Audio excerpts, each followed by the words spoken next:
La victòria del PSOE ha generat moltes esperances aquí a les Terres de l'Ebre, però també a altres comunitats afectades pel pla hidrològic. A l'Aragó, per exemple, hi ha petites poblacions que estaven amenaçades fins i tot de ser inundades i desaparèixer en ser ampliat l'embassament de Iessa. És el cas d'Artieda o també de Sigüés.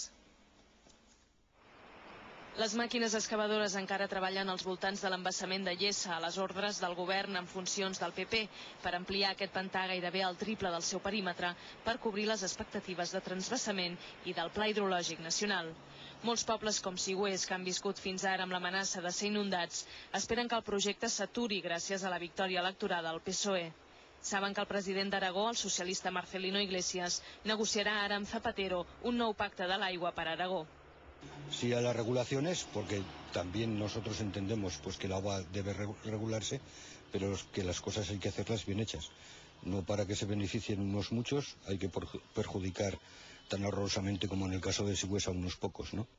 Sigüés només té uns 700 habitants, la majoria gent gran. És l'exemple d'un poble del Pirineu que no ha pogut evolucionar en els últims 25 anys perquè sempre ha estat pendent de si desapareixeria o no del mapa. A només 8 quilòmetres s'alça sobre un turó Artieda, l'anomenat Poble Gal. Aquí els veïns s'han fet forts com en les aventures de l'Astèrix i l'Obèlix i han lluitat contra les expropiacions de les seves terres.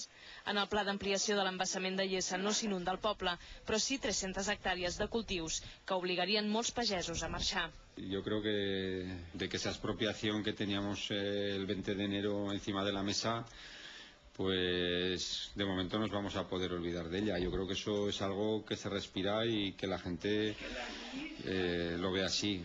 En total, a Artieda hi viuen 104 persones, joves i grans. Al bar del poble, a la tertúlia, se centren com aniran a partir d'ara les negociacions sense el PP. Defensen que amb l'aigua actual de Iessa ja n'hi ha prou per regar les terres seques de l'Aragó. La gent d'Artieda té por que els passi com aquí, al poble de Ruesta, on ja fa molts anys que els vilatans van haver de marxar, deixant aquesta imatge fantasmagòrica de poble abandonat. No és l'únic cas, l'embassament de Iessa va deixar en el seu moment molts pobles així. Mireia Prats, TV3, Pirineu Aragonès.